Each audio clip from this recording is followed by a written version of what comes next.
Hey y'all, Zach McDonald, your real estate agent with Real Property Associates. And today we're gonna do a Seattle real estate news breakdown. And in this video, we're gonna look at a few different articles I've got on my desk. One is a article that was published by King5 News in the Seattle area. Their article is titled How the COVID-19 Vaccine Could Fuel Seattle's Hot Real Estate Market. And they're drawing from a study that Zillow did recently. And Zillow's article for their study is titled How the Coronavirus Vaccine Could Further Fuel the Upcoming Home Shopping Season. So these two articles together, I'll draw from them, and then I'll read excerpts from these articles, talk a little bit, add some context, and then at the end, I will add a little bit more of my own thoughts and applications for you if you're somebody looking to buy or maybe sell here in the Seattle area. Coming up. What we're gonna do here is we're gonna bounce back and forth between these two articles, and we'll start off with the King5 article, and then we'll jump over to the Zillow study right away. But the King5 article starts off stating that Zillow experts say the vaccine rollout could add fuel to an already steaming hot real estate market, especially in Western Washington. And now let's jump over to the Zillow study because I think we should talk a little bit about this and then we can finish out with the King5 study. Now, a few main takeaways that the Zillow study pulled, and then we'll go through the article. A few bullet points that they start off with here. Number one, a large majority of homeowners, 70%, say that they would be mostly or completely comfortable moving to a new home with widespread COVID-19 vaccine distribution compared to about half, 52%, who currently feel that way. That represents homeowners in 14 million homes who feel newly comfortable moving after a widespread vaccination. Nearly 4 in 5, 78% of homeowners who said that the vaccine would impact their decision to sell say they expect it to make them more likely to move. I did a little bit of quick math here, and as we look at this 70% versus 52%, that's about an 18% increase in people who might be interested in selling, and that 14 million number is crazy. I didn't think about it in that large of a scale when I was initially going through this article, but that's a lot of additional homes coming on the market in the US. And Seattle is definitely starved for inventory. There are not a lot of homes on the market, and we're seeing a lot of competition as a result and prices jumping at a rapid pace. And really people are just fighting over a very few amount of homes. Now let's look at the rest of the study here and their analysis, and then we can talk a little bit more about how that applies to the Seattle market specifically. Back to the article here. A slim majority of homeowners, 52%, say they would be largely comfortable moving to a new home under current public health conditions, according to the recent Zillow survey of US homeowners. But 70% say they would feel the same after a widespread vaccine distribution, a difference equal to homeowners in more than 14 million homes feeling newly comfortable moving that don't necessarily feel that way now. Despite a hot market marked by rampant demand from eager buyers, homeowners with the potential to sell have stayed on the sidelines more so than Americans looking to buy, with pandemic fears giving as one of the main reasons for staying put.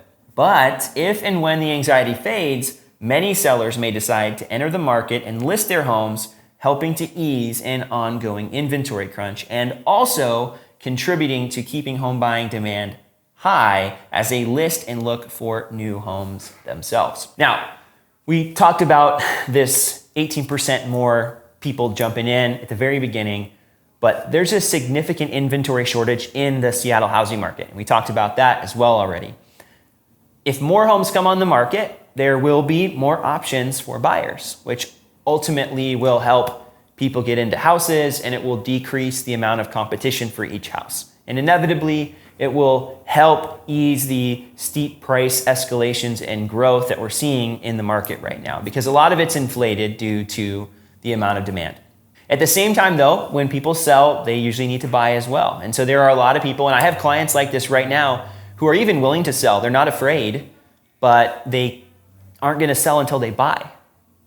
So until there's more inventory and options and they can compete, which a few of them can't really compete as much on price as others, they're just gonna be waiting until the market cools down a little bit, and then they'll be able to buy and then they'll sell. So I think there are people that are afraid, but I think there are also people that would jump in that just can't because it's too competitive. So I think we've got a couple different things at play, but I think as more homes come on, there will be more opportunities for those buyers that are just not able to be as competitive as, say, maybe a first-time home buyer or somebody who has a larger income and savings account. Continuing on, under current conditions, homeowners were more likely to say they feel comfortable moving to a new home. 52% of those surveyed said they would. Then going out to dinner inside a restaurant, 44%. Sending children to school in person, 43%. Going on a vacation, 37%. Vacations are really nice. And or attending a live performance concert or sporting event, 23%. I don't know anybody doing that right now. While the share that currently feel comfortable moving is comparatively high, the percentage that said they expect to be comfortable selling and moving is even higher, 70%. Applied to the American Community Survey's count of homeowner-occupied housing units, this gap between those that currently feel comfortable moving and those that expect to after a widespread vaccination amounts to homeowners in more than 14 million homes feeling newly comfortable moving. Among homeowners who said that the pandemic impacted their decision to move, 60% said it made them less likely to move. But among those that said the vaccine would impact their decision, 78% said they expected it to make them more likely to move. The rest of this article here talks a little bit about the age difference and who would be more likely to sell, young people versus older people. And it seems like the younger people actually think that their decisions would be impacted more than the older generations. But it wraps up with some of their expectations. And so we'll finish with that before I add a little bit more context here. We expect that the vaccine rollout will likely boost inventory, yes, as sellers become increasingly willing to move despite COVID-19, resulting in greater number of newer listings beginning in the spring. Yeah, I've been telling people that too. That injection of inventory, pun definitely intended, could give buyers more options and breathing room in a competitive market. The vaccine, however, will also likely add to an already strong demand. Yes, I think so, given that most sellers will become buyers as they trade in for a home that better suits their needs. Fairly straightforward. Zillow's study shows that more people would be interested in selling if there was a vaccine. They'd feel more comfortable. They'd have a little less uncertainty about their situation. And so as a result, there will potentially be more houses coming on the market, which will, again, as a result, increase the amount of homes on the market. It will decrease the competition maybe for some of those homes, but also at the same time, keep that demand relatively strong because there are people that now need to buy a house after they sell.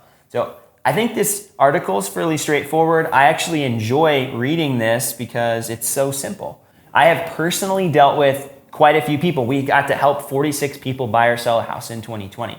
And among those people, most were not super concerned about COVID-19 as it relates to their housing choices. But if we look back, there are 50% right now that say they are relatively comfortable. That will increase with a vaccine, and there are probably other factors that would make the rest of the population more comfortable. But that's crazy to think that those people that I dealt with were only 50% of the people. So I can definitely see more houses coming on the market here in the spring and the summer as hope and trust in just the fact that they're not going to get sick or be as much at risk as they're making this move increases. And many people that own a house already don't need to go anywhere. They don't. Like, I don't need to move anywhere. I have a great house. I could move somewhere, but I don't need to. So unless there is something that I really wanted or needed, I don't have to go anywhere. And so I think there are a lot of people in that position as well. They refinance their house. They're happy to stay where they're at. But if a great opportunity came up, they might make a jump. It's more the people that are relocating or downsizing or needing a bigger house. Those are the kind of people that are in the market right now. And I still think those are the same kind of people that are going to be in the market going forward. Maybe their needs have changed, right? So it'll be interesting. I think the spring market's definitely going to be heating up. And this King5 article, if we jump over to that, they're definitely thinking the same thing. Back to the King5 article, and I'm not going to go through it too much because they pretty much just quote from this Zillow article, but they wrap it up saying that they don't think that we're going to see home prices fall, but we could see home price growth start to moderate. Say maybe the prices aren't climbing as quickly as they have been over the past year. I think that's really true. A lot of the growth is spurred on by competition right now in the prices. I mean, that's what drives prices up. If there's less demand, less competition, prices are going to go down because some people need to sell and their house is ultimately worth what a buyer is willing to pay. And what we're seeing right now is that some people are more desperate than others for housing and are willing to pay more than others. And so they're competing. But if there are more choices and more options, what's going to happen is things are going to settle out and mellow out a little bit. So if we take all of this and then we add interest rates going up, I think we could definitely see things slow down or level off as we get to the end of the spring, but even into the summer and fall. And we might not see quite as hot of a market on the second half of the year, but time will tell. Thanks so much for watching this Seattle real estate news breakdown as we talk about and consider what the impact of the COVID-19 vaccine might be on the Seattle housing market. If you found value in this video and made it to the end, you definitely did find a little value, or you just enjoyed hearing me talk. Either way, please go ahead and subscribe to my channel so that you can see more videos just like this one where we talk about the Seattle housing market and how it applies to you and your situation.